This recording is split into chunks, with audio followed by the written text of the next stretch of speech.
देखो, जहां तक मेरी जो मैं आपने मुझे बताया, अपने 3 पॉइंट बताया। आपने मुझे ये बताया कि आपकी फैमिली आपसे खुश हो, नंबर 2 आपको अपनी जिंदगी के लिए खुद वक्त मिल सके, तीसरी बात आपने मुझे बताई कि आपको पैसों का स्ट्रेस ना हो। मैं सही समझाऊं? मैं सही समझाऊं? अच्छा। चौथा पॉइंट हाँ। बिल्कुल। अच्छा। और चौथा पॉइंट ये हो सकता है कि आपको किसी किस्म का कोई स्ट्रेस ना हो। आपकी जिंदगी में कोई स्ट्रेस ना हो। ये 4 पॉइंट्स ठीक है? स्ट्रेस ना हो। राइट। बिल्कुल। राइट। अब मुझे थोड़ा सा आपको जिंदगी में लेकर आता हूं। ठीक है? आपको पता भी होगा कि आजकल वेल सेटल्ड लाइफ से मुराद जो लिया जाता है, जो आमतौर पर एक स्टैंडर्ड है, कि आपके पास अपना घर हो, आपके पास अपनी गाड़ी हो, आपकी जरूरियात जिंदगी पूरी हो रही हो। जरूरियात जिंदगी को मैं एक्सप्लेन ऐसे करता हूं कि रोटी 3 वक्त की पक रही हो घर में, बच्चों को अच्छा। कपड़े और थिगड़े मिल रहे हो। ठीक है? अगर कोई मेहमान आ जाए तो उसको अच्छी तरह से सर्व किया जा रहा हो। ठीक है? अगर कोई खुशी और गमी हो तो उसका इलाज किया जा रहा हो। सही हो गया? हाँ, ऐसा ही है। ठीक ऐसे ही। अच्छा। अब पहले ये देखना है कि मकान किस जगह पर लेना है। किस जगह पर लेना है? पूरा लाहौर है ना, इतना बड़ा लाहौर है। उस लाहौर में, या पूरी दुनिया है, चलो हम लाहौर को छोड़ देते हैं, पूरी दुनिया है, पूरी दुनिया में किस जगह पर गौहर ने घर लेना है? हाँ? वहां पे जहाँ पे सारी फैसिलिटीज हमें पास पास हो। वो जगह का नाम बताओ, मतलब वो एथोपिया में है, फ्रांस में है, जापान में है, पाकिस्तान में है, पाकिस्तान में लाहौर में है, पत्तोकी में है, मुरीदके में है, कमालिया में है, तलंबे में है। वो एक पीस ऑफ लैंड है जिसपे एक घर है, जिसके अंदर वो सारी फैसिलिटीज है। उसमें एक स्विमिंग पूल भी है, उसमें क्या कहते हैं, लॉन भी है, उसमें ड्राइंग रूम भी है, उसमें लिविंग रूम भी है, उसमें स्टडी रूम भी है। वो एक ऐसा घर है ना, है?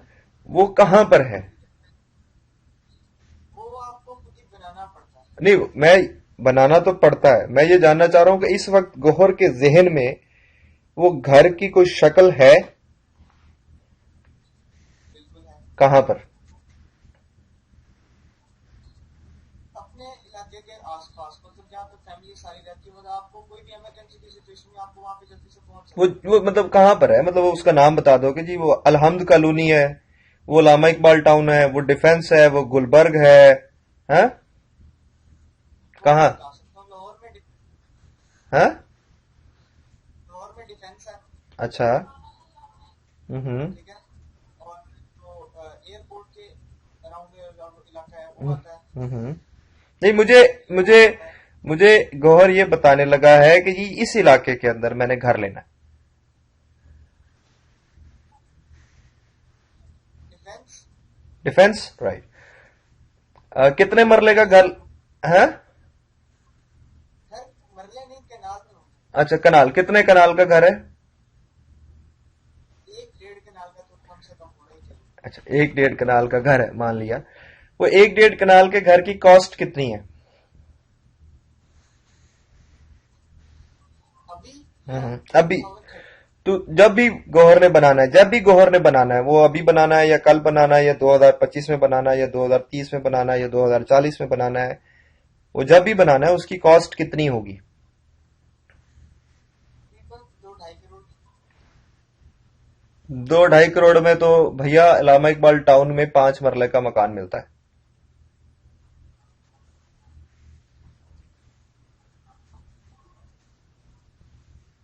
मिलेगा आपको 2025 नहीं 30 में आपको मिल जाएगा डिफेंस में तकरीबन ज्यादा से ज्यादा 6 करोड़, सात छह करोड़ 6 करोड़ मान लिया जी, 6 करोड़, राइट। 6 करोड़ में जीरो कितने होते हैं? 7। ये श्योर? अच्छा। अब आप मुझे ये बताओगे कि 6 करोड़ रुपया इकट्ठा करने के लिए माहाना आमदनी कितनी होनी चाहिए? कैलकुलेटर पकड़ो। सेविंग। नहीं नहीं, कैलकुलेटर, सेविंग्स। कैलकुलेटर पकड़ो और मुझे बताओ कि 6 करोड़ रुपया इकट्ठा करने के लिए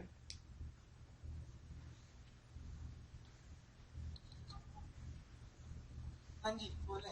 6 करोड़ पे 6 करोड़ पे करने के लिए माहाना आमदनी कितनी होनी चाहिए? माना आमदनी आपकी नीचे मसलन आप बना लो कि कितनी आप मैक्सिमम समझते हो कि ये माहाना आमदनी अच्छी है। तकरीबन 15 से 16 लाख रुपया चाहिए। एक महीने का? हाँ, हाँ जी, उसमें से सेविंग्स सेविंग्स जो निकलेंगी उसके अंदर से 6 करोड़। मतलब ये कितने, मुझे ये जानना है कि कितने पैसे उसने इकट्ठे करने हैं महीने के अंदर, कितने पैसे उसने सेव करने हैं। तकरीबन उसको 5 से 6 लाख रुपए सेविंग से चाहिए हर महीने। चले, हम ये समझते हैं कि 5 लाख सेविंग में इकट्ठे हो गए, राइट। ठीक है। 12 महीने में कितने पैसे बनेंगे? 12 महीने में हाँ, 12 महीने को मल्टीप्लाई कर दो, तो 5 लाख रुपया हम लेते हैं, हाँ। तो 60 लाख रुपया बनेंगे। ठीक है, तो 6 करोड़ रुपया बनाने के लिए कितने साल काम करना पड़ेगा? 60 लाख है तो तकरीबन 8 से 10 साल है। नहीं, मुझे एग्जैक्टली बताओ यार, ये कैलकुलेशंस है ना, आप खुद से देखो। अगर आप 60 लाख रुपया एक साल का बनाते हो तो आप 6 करोड़ रुपया कितने साल में बनाओगे? 6 करोड़ में कितने लाख होते हैं, पहले ये देख लो, इसको आसान कर लेते हैं सवाल को ना। 6 करोड़ में कितने लाख होते हैं? हैं? 600 लाख। 600 लाख। 600 लाख होते तो आपने 60 लाख बनाया। हैं। हाँ। हाँ, तो आपको 10 साल लगे। हाँ जी आपको कितने साल लगेंगे? बिल्कुल। कितने साल लगेंगे? 10 साल। 10 साल। तो आप 5 लाख रुपया सेव किस उम्र में करना शुरू करोगे? तो 2030 में मेरी होती है स्पेशलाइजेशन, हम्म। 32 में मेरी लगती है जॉब, हम्म। 37 38 से आप शुरू करोगे 5 लाख रुपया कमाना। हाँ, मैं सेव करता सेव करना शुरू करोगे 37 38 में। तो फिर ये घर कब बनेगा, जब आप 48 साल के होगे या 50 साल के होगे? हाँ, हूँ। बिल्कुल। हाँ जी। मजेदार बात है। तो अब जब 50 साल के हो जाओगे तो उस वक्त आपके बच्चे कितने जवान हो चुके होंगे?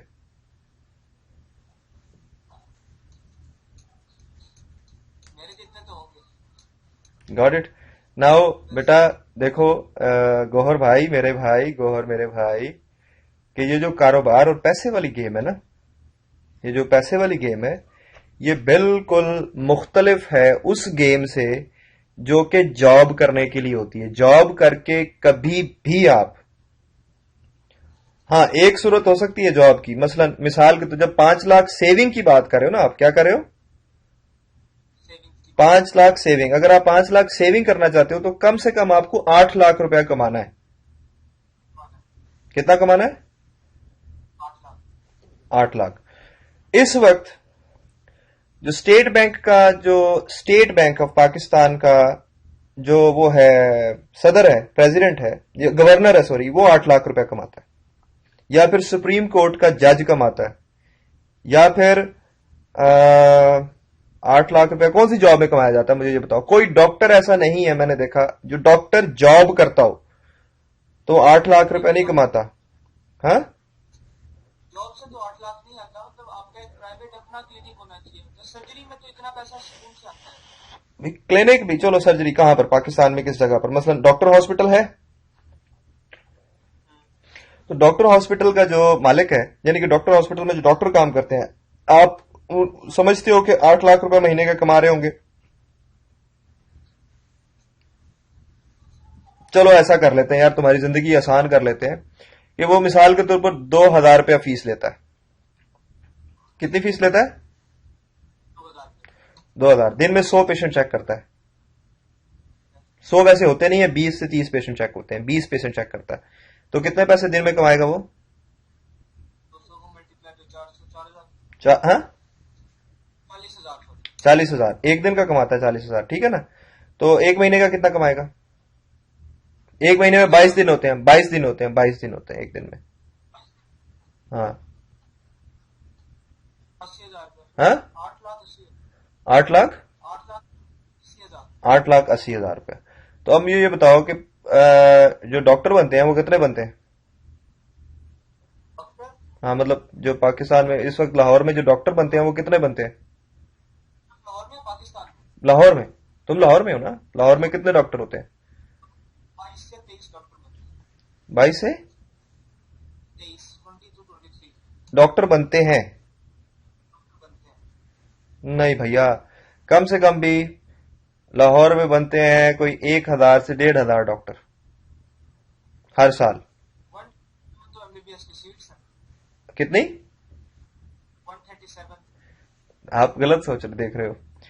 लाहौर में services institute of medical sciences एक, इलामा इकबाल मेडिकल कॉलेज दूसरा, किंग एडवर्ड मेडिकल कॉलेज तीसरा, और इसके अलावा तकरीबन लाहौर के अंदर 8 से 10 प्राइवेट मेडिकल कॉलेजेस हैं। उन सबको मिला के तकरीबन 1,500 डॉक्टर बनता है। सर मुझे गलत इन्फॉर्मेशन मीडिया में। अच्छा अब सुनो, चलो 1,500 और वो हर साल बन रहा है, क्या है? हर साल बनते हैं। उनमें से कितने डॉक्टरों को चांस मिलेगा कि वो डॉक्टर अस्पताल में जॉब कर सके या किसी बड़े कंपनी में जॉब कर सके? 1,500 में से तो तकरीबन 80-90 को ही मिलेगा। क्योंकि और वो भी 80-90 जब चलेगा, यानी कि डॉक्टर हॉस्पिटल में जिसने कुर्सी संभाल ली है, क्या वो अपनी कुर्सी छोड़ेगा? नहीं, कभी भी नहीं। तो बेटा देखो ना, मसला खराब हो गया ना। देखो हम लोग ना कॉलेज के अंदर जब हम एकेडमी में पढ़ते हैं या कॉलेज में पढ़ते हैं ना, आज मुझे एक बात बताओ, आज तक तुमसे कभी किसने इस तरह से सवाल जवाब किए? नहीं। हाँ, तुम्हें ये पूछेंगे कि भाई बताओ न्यूटन के सेकंड लॉ के मुताबिक जो ये न्यूमेरिकल है ये हल करो, तो तुम फौरन ऐसे टक हल कर दोगे, ऐसा ही है। हाँ, मैं कहूंगा Faraday law of electromagnetic induction बताओ, उसकी स्टेटमेंट तुम टक सुना दोगे मुझे, ठीक है ना। मैं कहूंगा ये पेपर पढ़ा है, इसके अंदर हाशिए बड़े खूबसूरत लगाने हैं, हेडिंगें बड़ी अच्छी देनी है और लफ्ज बड़े अच्छे लिखे होने चाहिए, तो मैं साहब मुझे जानदार किस्म का पीस बनाकर दिखा दोगे। लेकिन इस हारे के करने के बाद भी तुम्हें अच्छी नौकरी नहीं मिलेगी,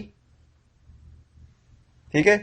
और I am just telling you, right. और ऐसा होता है, बहुत बड़े बड़े टॉपर बैठे होते हैं जिनको एकेडमी टॉपर्स मतलब नर्ड्स, राइट, बहुत लाइक होते हैं, लेकिन उनको दुनिया का बिल्कुल कुछ नहीं पता होता, ठीक है।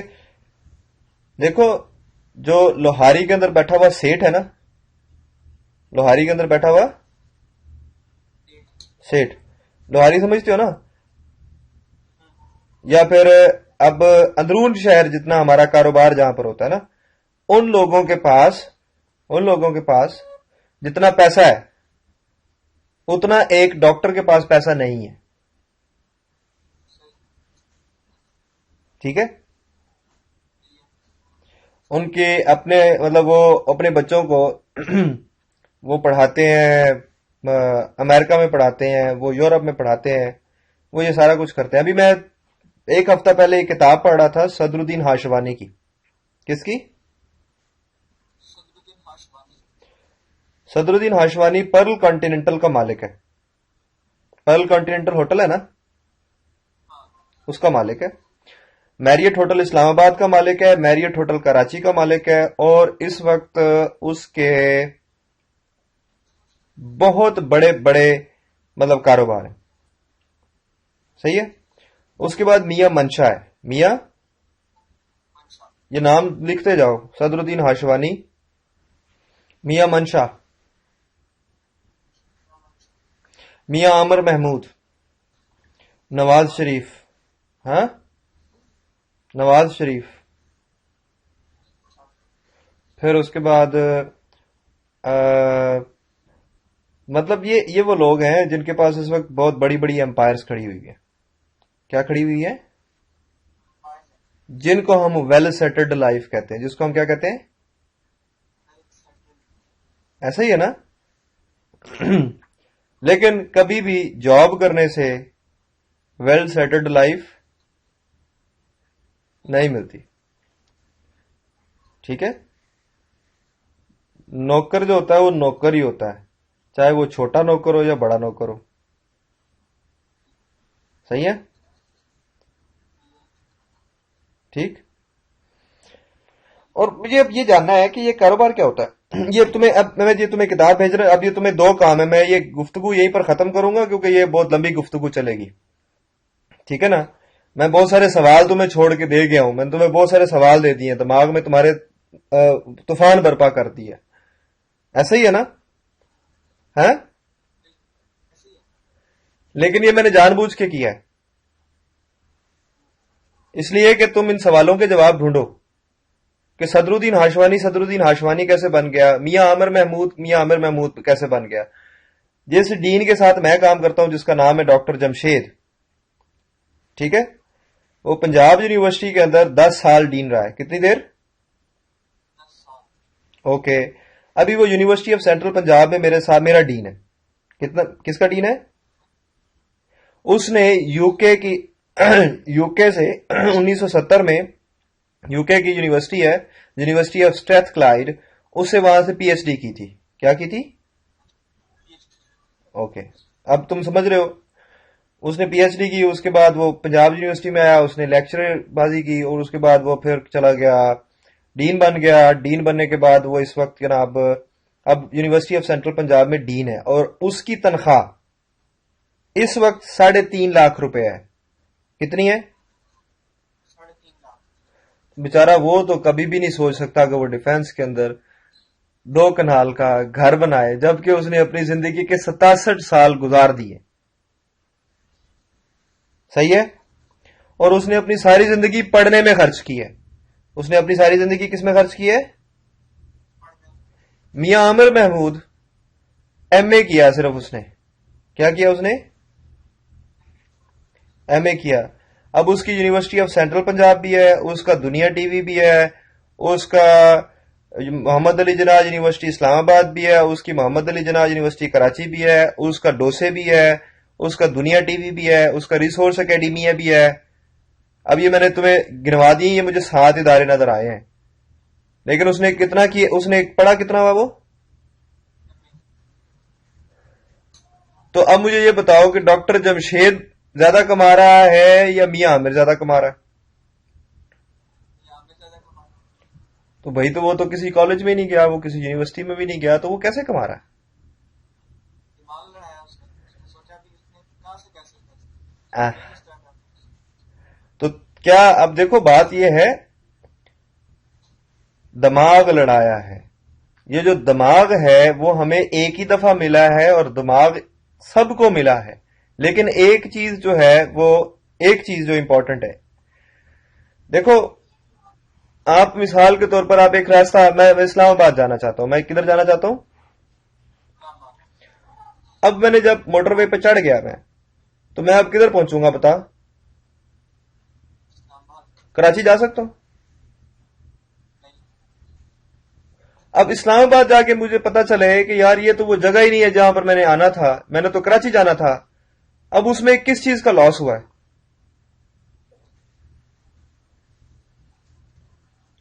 किस चीज का? आपको सब चीजें का लॉस हुआ, आपके पैसे लगे, आपका पेट्रोल लगा, आपकी मेहनत भी लगी। आपका टाइम भी लगा, पैसे भी वापस आ जाएंगे, पेट्रोल भी वापस आ जाएगा, बाकी सारी चीजें वापस आ जाएंगी, लेकिन टाइम, नहीं आता। टाइम वापस नहीं आएगा ना। मतलब जब गौहर इस वक्त 16 साल का है, तो जब वो 2 साल मजीद, यानी कि 2030 तक की हमने बात की है ना, हमने 2030 तक पहुंच गए थे अपने ख्यालों में, पहुंच गए थे ना। हाँ, 2030 में जब वो पहुंच गया, 2030 में जब वो पहुंच गया और उस वक्त उसकी उम्र 30 साल है, उस वक्त गौहर सोच रहा है यार ए मैं की कर बैठा, ए तो मैनू करना ही नहीं सी, मैनू तो बिजनेसमैन बनना सी। अब उसमें क्या गौहर दोबारा 16 साल का हो सकता है? कभी भी नहीं। सो स्टीफन आर कोवे, जो मैं, जिसको मैं अपना बॉस समझता हूं, स्टीफन आर, जिसको मैं क्या समझता हूं? अपना बॉस। उसने एक बात समझाई है मुझे, begin with the and in mind. क्या उसने बात समझाई है? Begin with the end in mind। मतलब मुझे पहले जब मेरे जेहन में एंड नहीं होगा ना कि एंड क्या है मेरा, और मैं शुरू कर दूं, गौहर साहब चाहते हैं कि जी वो एक बड़े अच्छे डॉक्टर बन जाएं, बहुत बड़े कार्डियक सर्जन बन जाएं, राइट? ये एंड है। और मैं इसमें एक सेकंड गौर, मैं इसमें एक बात तुम्हें क्लियरली बता दूं, मैं कभी भी ऑब्जेक्ट नहीं करता और ना मैं ये चाहता हूं कि तुम कार्डियक सर्जन ना बनो। मैं चाहता हूं कि तुम कार्डियक सर्जन बनो, लेकिन उसके साथ बहुत ज्यादा जरूरी है कि हमें, हमारे ऊपर यह जिम्मेदारी अल्लाह ने आयद की है कि सबसे पहले आप जहां पर पैदा हुए हैं उसके हालात को समझो,